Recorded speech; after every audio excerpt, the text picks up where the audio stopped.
Hello everybody and welcome back to the Crooked Hour. Today we're going to be doing a recap on UFC 280. Good card. I thought I'd just chill out, make a quick video. We can recap, have a little talk about it. Don't know how long this video will go for. There'll barely be any editing in this video. I just want to get this one out there. Recapping and chilling out, you know. Chilling out. It was a good card. I'll go through each fight as I go on. I won't even talk about it right now. But starting off with the first fight of the night, Karol Rosa versus Lina Lensberg. Now I missed most of this fight. I had to get up at 1:30 to watch this, and it didn't finish until 8:30 in the morning. So I was very tired towards the end of it. I had a little sleep in between. You know, I had a little 1 hour sleep because I was just tired. Got up, and I woke up halfway through this fight, so I missed a lot of it. But from what I saw in the third round, Karol Rosa just was controlling Lina Lensberg. Just looked better, and I mean, the stats show it. 160 total strikes compared to 154 significant strikes compared to 36. A lot more control time, more takedowns. Looks like she won pretty handedly. And that's what I expected. Karol Rosa. I didn't give an official prediction, but I did expect her to win. Just wasn't sure what by, but she gets it done by decision. Makhavhev versus Malcolm Gordon. A close fight. A bit scary for somebody like me who was betting Mokaev, especially for his price. I was like, Malcolm Gordon had his back at some points, and I was like, if Muhammad Mokaev gets caught right now, gets caught in a choke, it's going to be beyond me. It's going to be beyond me. But he survived. He won the fight, arguably won all the rounds. My memory's a bit foggy, but he arguably won all the rounds. And then right at the end, with only a few seconds left, he pulls off the armbar. I mean, what can you say? What can you say? Good performance from Muhammad Mokaev, but it shows that he's not invincible. You know, it shows that he's not invincible. I think the hype kind of goes down a little bit after that. I mean, I think in a way we've sort of seen him hit like a peak. Like in his last fight against Johnson or whatever, he couldn't get the job done. He was winning all of it, but he couldn't get the job done. I didn't think he'd get the job done here either, but he did. I saw a lot of people saying he's going to get the job done, but I kind of just thought, you know, after his last fight, he might get it done by decision. I feel like he's still going to improve on a few things. He's definitely good. I mean, 9-0, but I feel like before really boosting him up, he's got to improve on a few things. Malcolm Gordon looked good too. I mean, he showed a lot of things that he could have exploited further, like taking his back, reversing some positions. But Muhammad Mokaev, man, as you can see, landed the better shots. It's close though. I mean, you look at the headshots. Malcolm Gordon landed more. I mean, it doesn't really matter at the end. I mean, Muhammad Mokaev landed 6 or 7 takedowns, but even when he landed them, so he had trouble sometimes keeping Malcolm Gordon down or not getting reversed by Malcolm Gordon. But Malcolm Gordon's great on the ground too. Like coming into this fight, you had to understand that Malcolm Gordon's good on the ground too. So overall, good fight. Muhammad Mokaev, I feel like he would have won by decision anyway, 2-1. But it was a close fight. Armbar at the end. Malcolm Gordon getting back in there against somebody not too high. Somebody who he can win against, but offers a little bit. I wouldn't go much higher than Malcolm Gordon, though, unless you want him to get his first loss, because when he showed some vulnerability, you get somebody who's really good at reversing and taking the back and submitting. I mean, that's something I'm going to be looking out for. Somebody who's really good on the ground with some decent stand-up. I mean, they can cause some problems for Muhammad Mokaev. Not saying he can't beat him, but they might be able to cause a little bit of problems for him. So overall, good job to Muhammad Mokaev, but yeah, dangerous fight in some points in that one. Next up, Petrosyan versus AJ Dobson. I think it's a clear win. I agree with these scorecards. Petrosyan won every single round. Some people are saying it's a robbery. I don't agree. I feel like Petrosyan won all 3 rounds, picked him apart, landed the better shots. Uh, AJ Dobson did land 3 for 3 takedowns, but he just, if he shot more, he probably could have won. But Arman, when he got to the ground, he was just straight back up.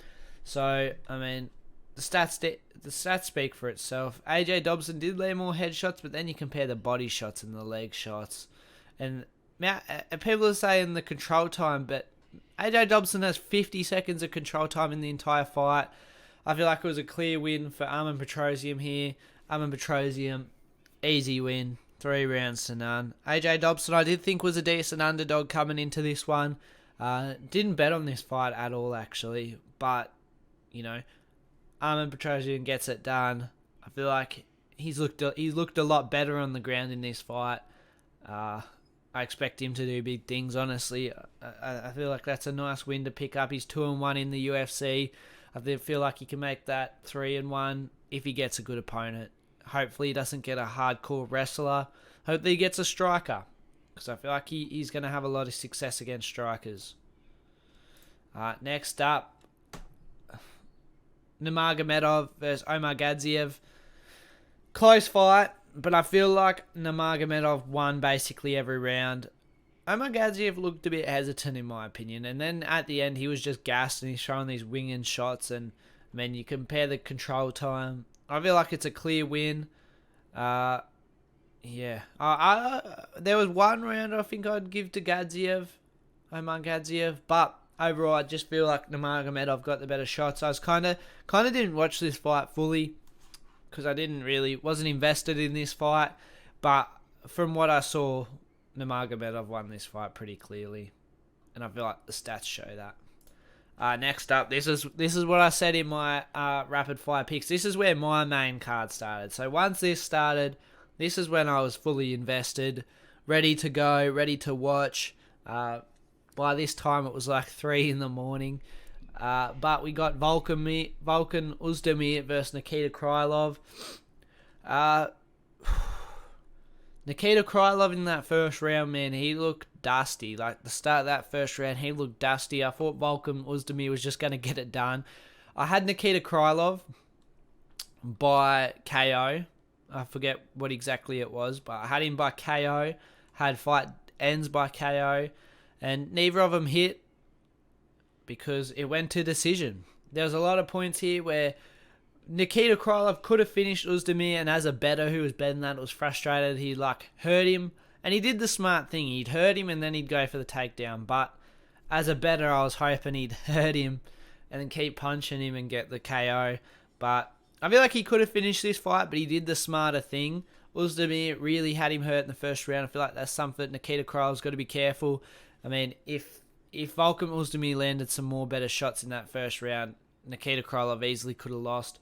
But as the fight went on, you just showed that Nikita Krylov has the better pace, has the better cardio, has the better IQ, and he kind of took over as the fight went on. Nice takedowns, nice control times. 9 minutes and 17 seconds in this fight of control time. Good performance for him. He easily won it. And he's somebody to look out for. I feel like this is going to get him a good fight, and depending on who it is, it could really boost him up, but I feel like there's still some holes in his game, like that chin. He's got to work on the defense a little bit, but this could open up a new door to his game, because right now it's all about go out there, get him to the ground, and mess him up, or like first round KO. But I feel like now he might want to drag out fights more. He might be more smarter, might want to get it to the ground and control, might want to fight a bit smarter. I feel like it wouldn't be bad. Mix the both up. I mean, go for the KO if you can't get the KO. Now you've got the cardio and that to mix it up if you have to. So, good performance from Nikita Krylov. Good performance from Volkan Oezdemir. He showed that he's still got that KO power. The swarm in the first round was deadly from Oezdemir. Next up, Borralho versus Muradov. I think I had Borralho versus first round submission, but this was a close-ass fight. A lot closer than what I thought it would be. I thought Borralho might just be a lot better on the ground, but I mean, he was getting controlled by a kickboxer.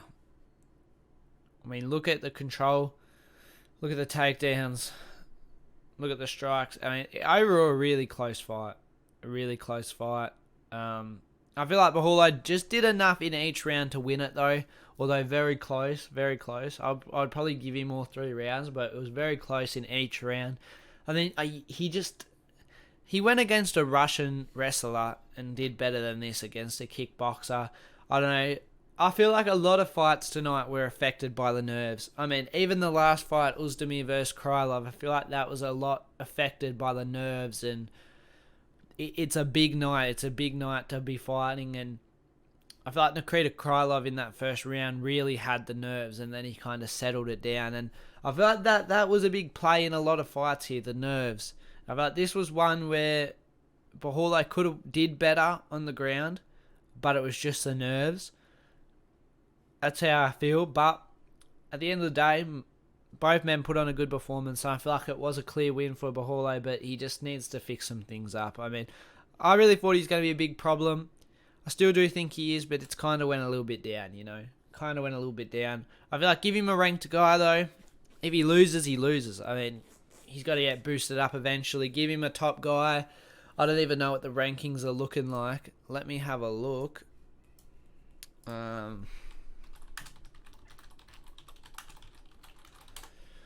UFC middleweight rankings. Who will he be facing? Let's have a look. What's some potential matchups? I mean, you could put him in. A lot of people are booked. Maybe put him against a Brad Tavares. I feel like that's a winnable fight for him, honestly. It's a good fight for him. Yeah. That's the fight to make. Caio Borralho versus Brad Tavares. Book it. I mean, he's got to get boosted eventually.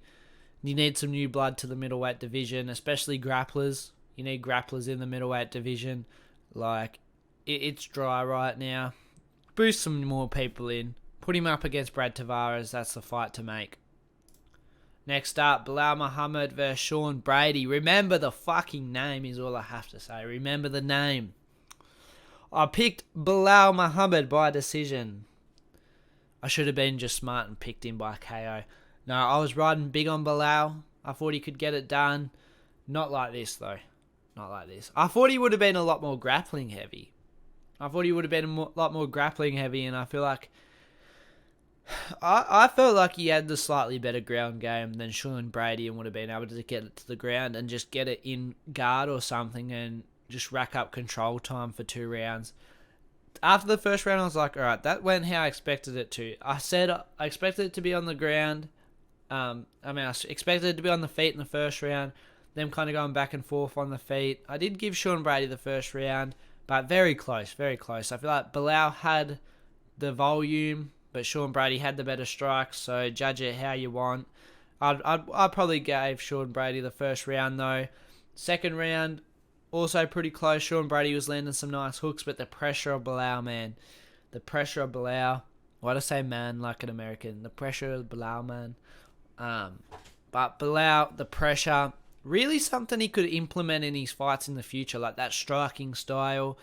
Sean Brady, another fight where I feel like the pressure got to him. The pressure of the big crowd once he got hurt. I feel like the pressure got to him. The pressure of Belal and the pressure of being undefeated and the pressure of being in a big crowd. And I feel like this is going to improve Sean Brady. Getting a loss is kind of a weight lifted off your shoulders. He knows what he did wrong. It was just pressure. He could have done more when he was hurt. He could have done more. I mean, I'm not complaining. I cashed out. Belal Muhammad is an underdog. But yeah, Belal, man. Belal's looking good. He doesn't just get decisions anymore. Decision master, as I was saying. He's now the TKO master. I feel like chuck him in against somebody. I mean, I have the rankings up right here. Chuck him in there against somebody, man. Gilbert Burns is arguably fighting George Masvidal. Chuck him in against, like, I don't know. If they're booking Hamzat versus Colby, put him in against Burns. If the fight doesn't come together between Masvidal and Burns, put Belal and Burns together. And that should be like, put him in line for a title shot. Other than that, I don't really know. I don't think he should rank defend again. He'd be stupid to rank defend again. He's proved enough, especially after that performance, proving everybody that, like, I don't just get decision victories. I can KO people on the feet. My pressure's good. I'm showing a new part of my game. There's no point to defend again.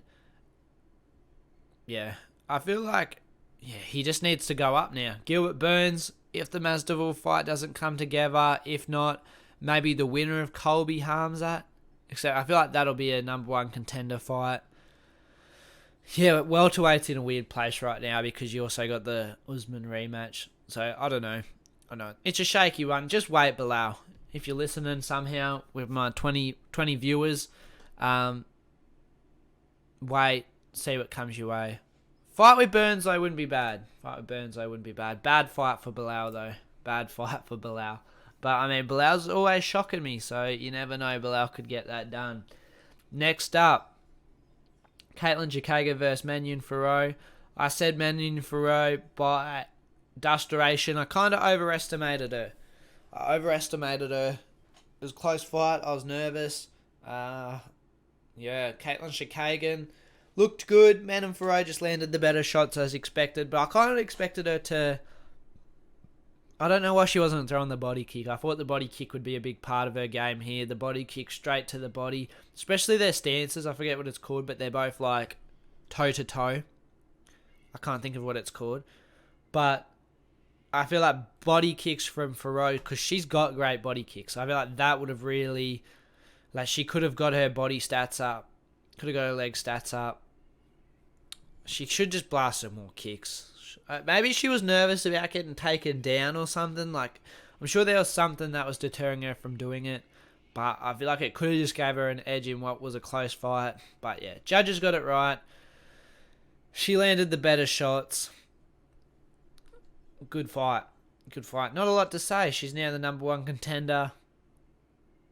She could fight Valentina, but I feel like Valentina should do the rematch with, what's her name? No disrespect, I'm just bad at Talia Santos. She should do the... I also like the matchup between Manon Fiorot and Alexa Grasso. That's a good matchup to make. Like, but you're also killing the hype. Like, they're both two females that are, like, coming up. So, actually don't make that matchup. It'd be fun, but I'd like them to both get a title shot and not step over each other's toes. Maybe they both lose the title shot, then you make the fight. Yeah, I don't know. They're both two females and are really, really high up in the flyweight division. Probably two of my favourite fighters in the flyweight division. I mean, you got Erin Blanchfield against Molly McCann. I got Erin Blanchfield. That's another fighter I like. Yeah, I mean, the division's heating up, but I still don't feel like a lot of them are on Valentina Shevchenko's level. Especially striking. I feel like Fiorot needs to add some stuff to her game to beat Valentina Shevchenko, like that body kick that she has, but she just didn't use. Overall, I picked Manon Fiorot by third round KO. Didn't really even come close, just decision win. Good job. Gamrot versus Beneil Dariush. Beneil Dariush dusted him. I felt like he just dusted him. I felt like he was in control. Made Gamrot look a little bit stupid, if I'm completely honest. No disrespect, I had Gamrot. He crashed two of my parlays. I'm not salty at all, I promise. I'm not salty at all, I promise. But I just felt like Gamrot could have done more. I felt like he was better on the feet, but then he got dropped and I'm like, well, everything I thought about Gamrot wasn't true. I felt like Armin could have dusted Beneil Dariush, and then Mateusz Gamrot arguably just decision bet Armin. I'm not sorry about that either. So I was like, Gamrot's going to be able to win the wrestling exchanges. He's got nice hustle. But Dariush looked good. I feel like we just got to stop underestimating Dariush. He looked really good. I feel like he looked really good. Like, really good. I mean, the defense. I mean, there's no stat here showing the defense, but the defense, the strikes. He looked good on the feet. He looked good on the ground. Gamrot kind of looked a little bit lost out there. I was listening to MMA Guru. He said that Gamrot broke his hand, maybe, but I don't feel like that didn't change a lot. Maybe just the thought of it did. Also pressure. I feel like pressure got to Gamrot too. I'm not making excuses for these fighters, but it's definitely something to think about. Pressure. You can kind of notice it because they're hesitant. They don't fight how they usually fight. They're maybe not hesitant. They're more jumpy. Like Gamrot was just shooting and not really setting things up with his strikes. And I feel like that could have been because of the pressure. Beneil Dariush just looked a lot more calm in there. Calm, collected. Yeah, and it shows. Beneil Dariush, I don't know what's next for him. Still got the stats up. What's next for Beneil Dariush? What is next for Beneil Dariush? Michael Chandler's fighting Dustin Poirier. Maybe the winner of Dustin Poirier versus Michael Chandler. That's a nice fight. Or maybe Charles Oliveira matchup. I like that. Beneil Dariush, Charles Oliveira matchup. It was meant to happen before. I like that fight. Yeah, that's the fight I would make. That's a good fight too. That's a good fight. No, that is a good fight. Beneil Dariush, wouldn't be surprised if he's a favourite after that fight. But then you can't underestimate Charles Oliveira. That's a good fight. Beneil Dariush versus Charles Oliveira, book it. Next up, Petr Yan versus Sean O'Malley. I had Sean O'Malley by decision, and it hit. Actually, I got to flex real quick as well. Out of all these picks, Nikita Krylov, Borralho, Belal, Murno, Sean O'Malley, Aljo, Islam, I got them all right besides Gamrot. What can I say? If Gamrot would have won, I would have been clear. I would have been clear with all my picks on the rapid fire picks, but I'm not. I mean, Gamrot. No, it's all good. I'm not salty, I promise. Sean O'Malley, let's Petr Yan. I'm just going to talk about the robbery at the start. The arguable robbery. I don't think it was a robbery. I feel like, well, it was a robbery, but it wasn't a terrible robbery. Like, I'm not upset Sean O'Malley won. You know what I mean? I'm not upset Sean O'Malley won. I just think Petr Yan's control time should have mattered more. And I didn't think this when I originally watched it. I thought, yeah, Sean O'Malley's won. But then I rewatched it last night and I was like, Petr Yan might have won that. Petr Yan might have actually won that. But, close fight. Sean O'Malley. What can you say about him? What can you say? I felt like it wouldn't have been that brawly. Like, if that makes sense. I didn't think it would be that much of a brawl, and I feel like if it was that much of a brawl, Sean O'Malley wouldn't have put up as good of a fight as he did. I feel like it would have been much more Sean O'Malley on the outside for 2 rounds, kind of picking his shots. But he went in for a brawl. Sean O'Malley showed some heart, showed grit, showed that he can really fight that fight, and that's something you need in the bantamweight top fight, like top contenders, like top 5. And if you put him in there against somebody like Corey Sandhagen, that's something you need. Showed good defense from the ground as well. Got his own takedown, I think. It wasn't actually credited to him, but he did get a little takedown.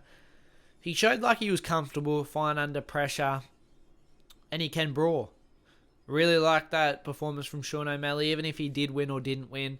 Really good performance from Sean O'Malley. And Petr Yan, I mean, Petr Yan's resume isn't looking that good.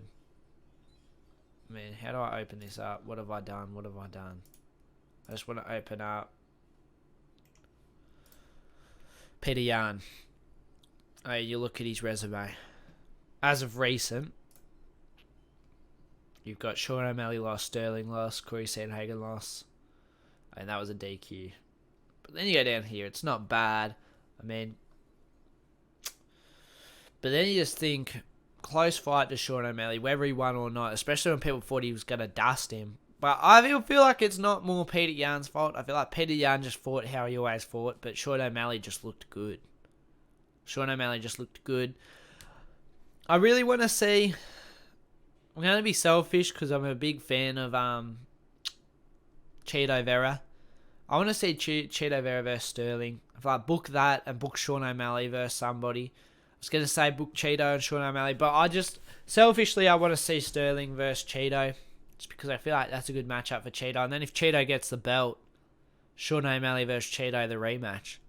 I mean, makes sense. Sean O'Malley, though, who should he fight? Let's look at the rankings. Sean O'Malley. Fighter Dominic. Oh, Dominic Cruz doesn't deserve to go up yet, though. Sean O'Malley versus Corey Sandhagen. Book it.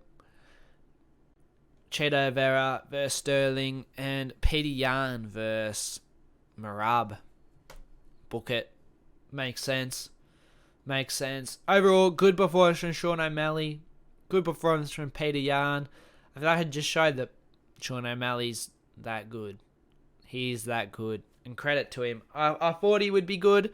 Thought he'd be good enough to win, but not in that fashion. I mean, I didn't feel like he could brawl like that. I didn't think he had that much heart either. I mean, he got hurt. I mean, I reckon he was out on the feet at one point, but he managed to hang his hand around Petr Yan's head and just stay up. I really rate Sean O'Malley. I feel like he deserves everybody's respect. Everybody in the division talking shit about him, saying he's not a real deal. Well, I'd like to see what you'd do against Petr Yan type thing. You know what I'm saying? This is a very interesting division right now. Stacked. Good fight. Next up, Aljamain Sterling versus TJ Dillashaw. I know TJ Dillashaw popped out his shoulder, but I feel like it showed Aljamain Sterling would have still been able to dust him. I just feel sorry for Sterling, man. I'm not a big fan of him.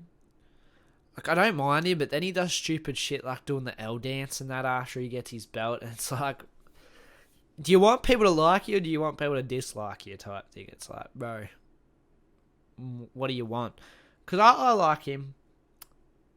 Actually, I'm feeling different about him. I like his style, and I like that he kind of, after the acting performance, he kind of came back and showed everybody that, yeah, I can win. But TJ, I don't know. TJ just, it's a hard fight to talk about because I feel like Aljamain dusted him, but then I don't know how much of it was because of the shoulder. Either way, I still feel like TJ would have lost. I just don't know what TJ does from here. Felt like he was almost going to retire. I don't know. It's funny just because I don't know how different this fight would have played out if it wasn't for the shoulder. I still feel like Sterling would have bet him.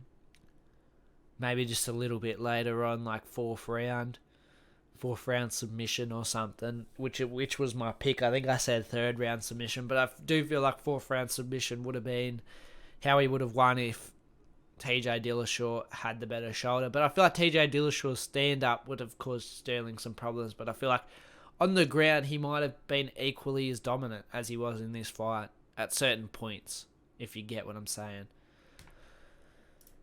Good fight. Dominant performance from Sterling. Last on the card, Charles Oliveira versus Islam Makhachev. I was talking some shit on Twitter.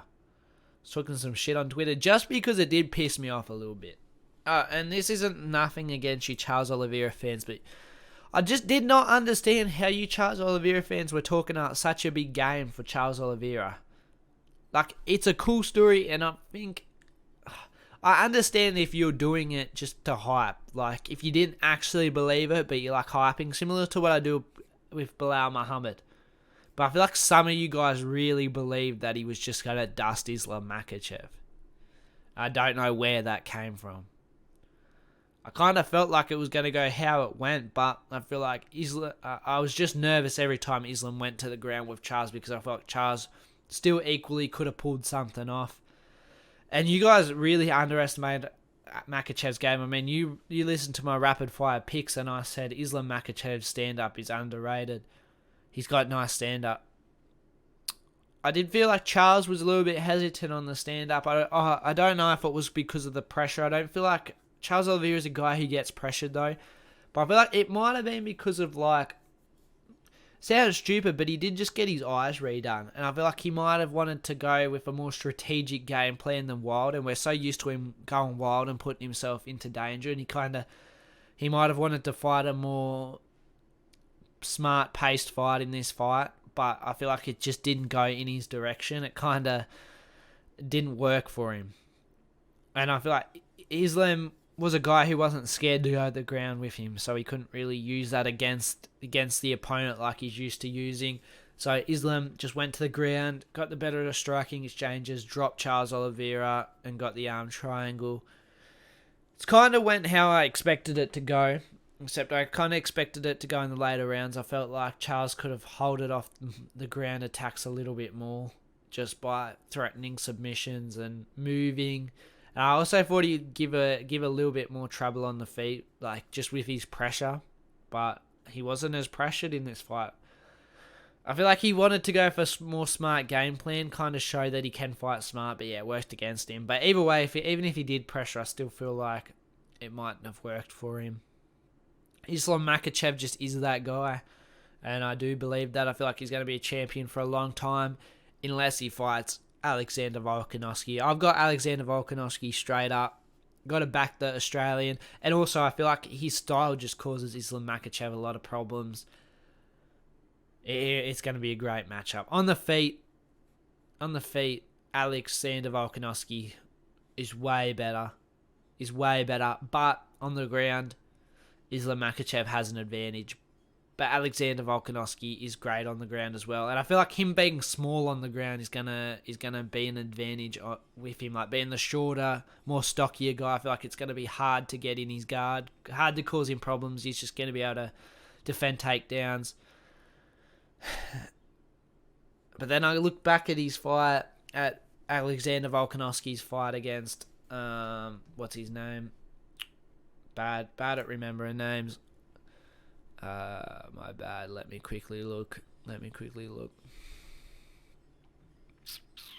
Brian Ortega. Look at his fight with Brian Ortega, and he did get into some bad submission spots, and that could definitely happen. It's a good fight.